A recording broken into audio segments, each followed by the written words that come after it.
মুফতির ফতোয়া খুঁজে, যেই ব্যক্তি আল্লামা সাঈদী রাহিমাহুল্লাহর মতো ব্যক্তি, যে ব্যক্তিটাকে অযথাই হিন্দুত্ববাদী ইন্ডিয়ার কথায় হাসিনা জেলে বলে রাখছে, জেলে মারছে পর্যন্ত, এই ব্যক্তিরা ফাঁসি চাইছে ফরিদউদ্দিন মাসুদ, এই ভিডিও পর্যন্ত আছে না?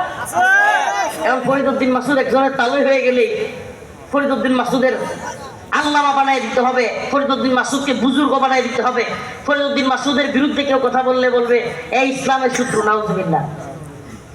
এর পক্ষেও আপনারা ঠিক কইলেন। আমরা জামু কই, আমরা জামু কই? আপনারা মনে করবেন আমরা অমুক দলের শত্রু, অমুক দলের বন্ধু। ভাই পায়ে হাত ধরে বলি, আপনারা কল্পনা করতে পারবেন না আপনাদেরকে কত বেশি ভালোবাসি আমরা। এই উম্মাদকে ফাটল তৈরি করা আমাদের কাজ নয়, উম্মাকে ঐক্যবদ্ধ করা আমাদের কাজ। কিন্তু কিসের পক্ষে ঐক্যবদ্ধ? গণতন্ত্রের পক্ষে? নাউজুবিল্লাহ। আমরা গণতন্ত্রের পক্ষে উম্মাকে ঐক্যবদ্ধ করতে চাই না, উম্মাকে ঈমান, দাওয়াত এবং জিহাদের পক্ষে ঐক্যবদ্ধ করতে চাই।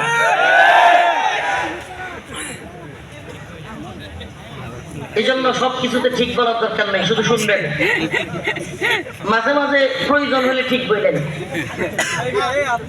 কথাটা ভালোভাবে বুঝেন। ফরিদউদ্দিন মাসুদ সাহেবের নাম শুনছেন তো? এই লোকটা আওয়ামী লীগ ক্ষমতায় থাকতে আওয়ামী লীগের দালালি করে নাই। এখন এইটাকেও আমি বললে যদি আপনি বলেন যে হুজুররা হুজুররা লাগছে, ধর্মিয়া কেউ নাস্তিকদের পক্ষে যাবে আর তার বিরুদ্ধে বললে হুজুররা হুজুররা লাগছে, তাইলে আপনি দিনই বুঝেন না, আপনি দিনই বুঝেন না, এখনো ঈমান বুঝেন নাই। আপনি কিসের দল করেন আর কিসের দলের নেতা হয়েছেন? আপনি দিনই বুঝেন নাই। ফরিদউদ্দিন মাসুদের মতো ব্যক্তির বিপক্ষে গেলে যদি কেউ ইসলামের দুশ্মন হয়, তাহলে আমি বলবো কয়েকদিন পরে শয়তানের পক্ষ নিলেও আপনার পক্ষে রূপ থাকবে। এই লালগঞ্জি, এই লালগঞ্জি ভাই, এই জন্য সবকিছু ঠিক বলার দরকার নেই, একটু বোঝার চেষ্টা করেন দেশটাতে হচ্ছেটা কি।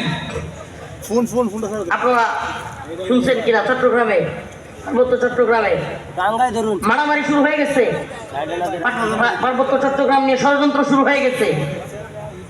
একই দিকে পার্বত্য চট্টগ্রামে গোলাগুলি, আবার জুমার নামাজের সময় হাসিনা সরকারের দালাল কওমি জননী খেতাব দিয়ে হাসিনারে পুরা কওমি অঙ্গনকে যে লোকটা কলুষিত করেছে হাসিনার নৌকা পাওয়ার জন্য, দিন শেষে নৌকা না দিয়ে দিছে প্রতিজ্ঞির। এই লোক আজকে বাইতুল মুকাররম আমাদের মসজিদ, এই ভূখণ্ডের মুসলিমদের প্রধান মসজিদ বাইতুল মুকাররমে গিয়া একটা জুতা দিয়া ঢিলাঢিলি, নাউজুবিল্লাহ, বলিতে ফাইটে যাওয়ার মতো অবস্থা। দেশের প্রধান মসজিদে এই গাদ্দার গুলো জুতা দিয়া ঢিলাঢিলি করছে। কি শিখবে এটা দেখে? জাতি এটা দেখে কি শিখবে? কলিজা ফাইটে যাওয়ার মতো অবস্থা। কিভাবে পারলেন জাতীয় মসজিদে একজন আর একজনকে জুতা দিয়ে ঢিল দিতে? কিভাবে পারলেন? আসলে ইসলামকে তামাশা বানানো, ইসলামকে কি বানানো?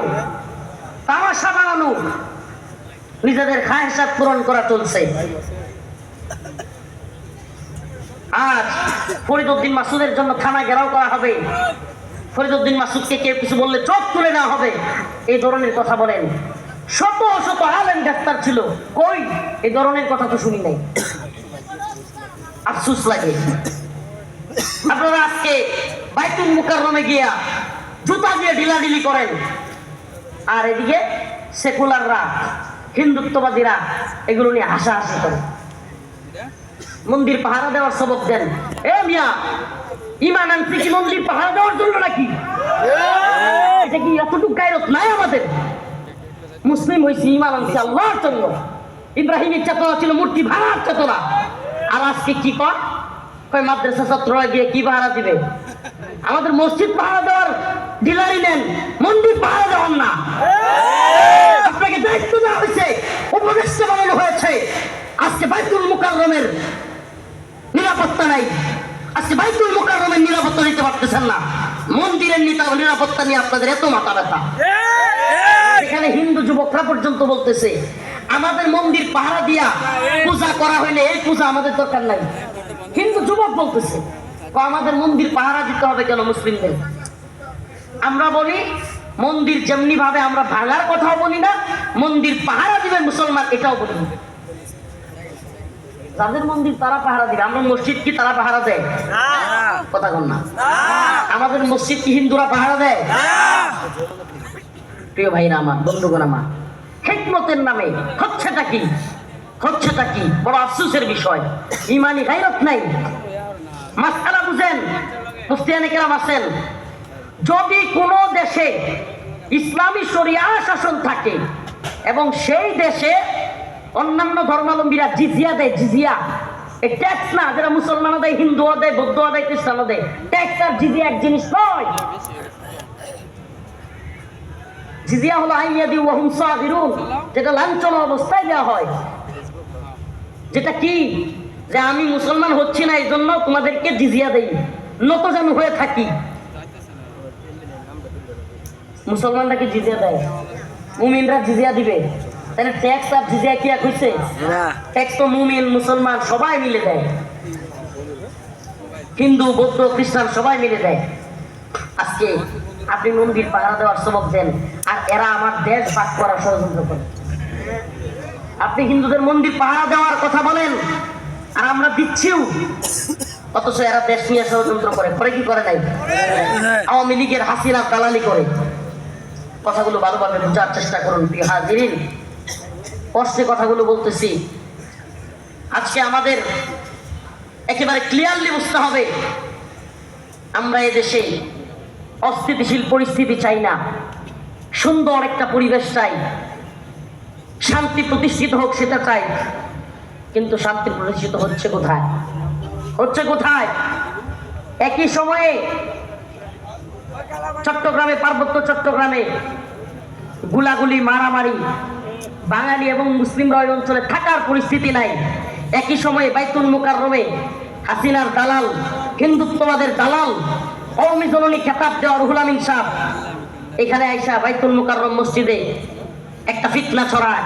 আবার ওইদিকে বিভিন্ন সংখ্যালঘু নাম দিয়া আন্দোলন শুরু করে দিচ্ছে চট্টগ্রামে। সবকিছু একই সূত্রে গাথা, সবকিছু একই সূত্রে গাথা। আবারও বাংলাদেশ নিয়ে ষড়যন্ত্র হচ্ছে, হতেছে, হচ্ছে, হচ্ছে, চলতেছে। এই ষড়যন্ত্র বুঝতে হবে। প্রিয় উপস্থিতি, আমি যে আয়াতে কারিমা তিলাওয়াত করেছি, এটা একটা দলের নাম। আল্লাহ পাক কিছু লোকের পরিচয় তুলে ধরতেছেন। وَمِنَ النَّاسِ مَن يَقُولُ آمَنَّا بِاللَّهِ وَبِالْيَوْمِ الْآخِرِ وَمَا هُمْ بِمُؤْمِنِينَ